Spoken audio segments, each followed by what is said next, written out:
Howdy, it's another hot and sticky day in Auckland today, and today I want to talk about the shape of the blade, the characteristic that makes each kukri what it is. First, obviously, is the recurve, right? So this is what a recurve is. It's got that S, reverse. It's got that S shape. It's got that small waist. Bigger belly causes the blade to curve, and you can use different parts of the blade for different things. The kukri has a sweet spot. Now this one's sort of about here, where it gets the most amount of swing and chop and power, but you can use different parts of the blade for different uses and aspects. So you might have the very tip might be a bit blunter because it might take more impact, and if you're digging in the dirt, and these are used quite frankly for digging in the dirt, you don't necessarily want that tip to be super polished and super smooth. This part where your sweet spot is, it's going to take the most force. Again, you might have a slightly different grind there. These areas here, you might be more likely to be carving with them, so you might want a finer edge. You can change them around and do the things you want. Me, I just tend to keep them all with the polished edge and sharp as I can get them. So this particular one is the Ancola. Ancola means hidden valley, I think, or back valley, and that's what this big fuller essentially is. It takes away a lot of this chunkiness of the blade, weightens it, reduces the weight, makes it lighter, more nimble, but it also means that when you're chopping through vegetation that might adhere to the blade, that gap causes the blade to be able to pull away and the material to fall away. So it's a really good chopping angle.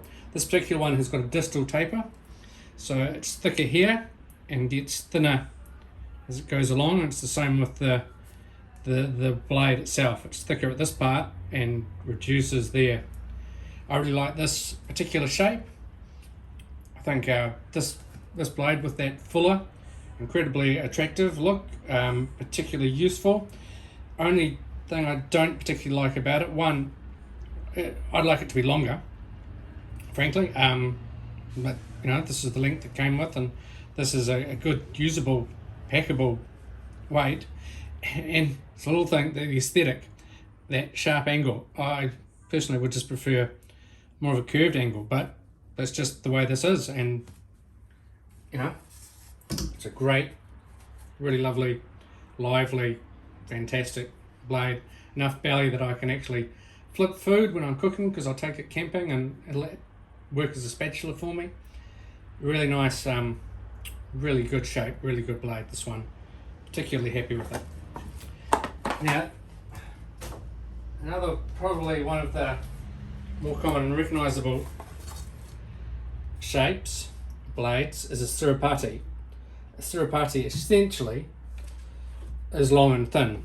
They don't always, in fact, probably traditionally they didn't have full tangs that this one has, but again, you've got this distal taper along the back, long thin blade, a belly here, not as much as a belly as the other ones, but it's still got that S, that recurve, that shape. Now, if I had any complaints about this, I don't really, just things I noted.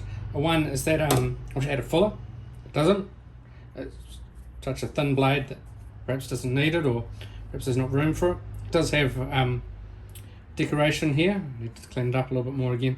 But it's I personally prefer a fuller, and again, that sharp angle, I wish that was less pronounced, more of a continuous curve.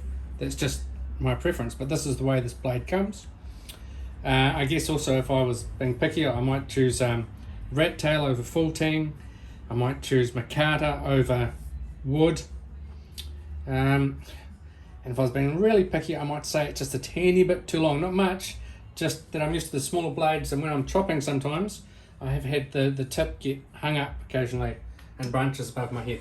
Just had to learn how to use it more. But very, very powerful, very popular style of blade. You get them in different sizes as well, but yeah, this one is the Siripati.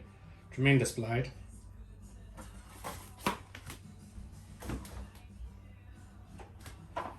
This one, of course, is based on a Mark II. It's not the Mark II. It's got a modern handle. It's got 3 pins, not 2 pins, and it's based on a particular variation of the Mark II called an M43. And it's got some characteristics of that, but not a great deal.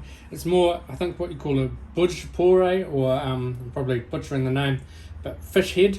So bigger head here, shorter than the surapate, and more belly. Again, good camping one. It's got a partial fuller part way through. Ridiculously comfortable handle for western hands, and it's quite light. The blade has got a very slight distal temper, but not very much. In fact, almost none until you get right up to the tip. And the curve on this one is I like this, the way that it's a continual curve. I just find that aesthetic more pleasing to me. Doesn't make any difference to the use or anything like that. Just that's the shape I find particularly attractive, really. Now this one, of course, the Mark I. This is the first British issued style kukri. This particular one's a Fort Williams one, and it's got the sunken nut, the particular shaped handle, which is reminiscent of the sort of handle they had on bayonets, but with the kukri anti-slip devices in it. Very stout. Some of these things almost weigh a kilo. Very, very slight distal temper. Pretty much solid, and just reduces very slightly when you get to the tip. Big blade. Does have it's not really a fuller, it's got a groove here. Very elegant chow, the cowdy, this bit here, very attractive, and it's kind of done to look like the crown jewels a little bit, or supposed to be like them. Huge hunk of steel, hugely powerful tool. This one, it's not going to break on you. And these were used in Gallipoli and things like that. Very powerful, very, very attractive, very nice blade, this one. And the shape of that one, it's hard to tell. It's more of a budgepore than, for instance, the surapate. It's got a decent sized belly, but you've got to take into account that this particular one was designed with a lot of British influence, so it deviates somewhat from the previous ones. Now, obviously this one is an American one, right?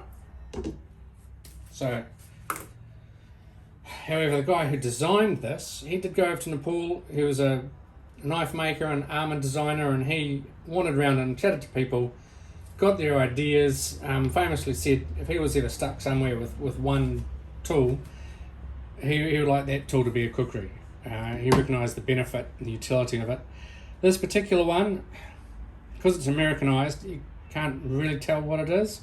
I think it's based on a surapate, just the shape and the size and everything like that, but different from a lot of surapates. Again, big full tang, plastic handle essentially, but again it's got that no distal taper really. Not that's not a distal taper. That's just the end where it reduces for the grind.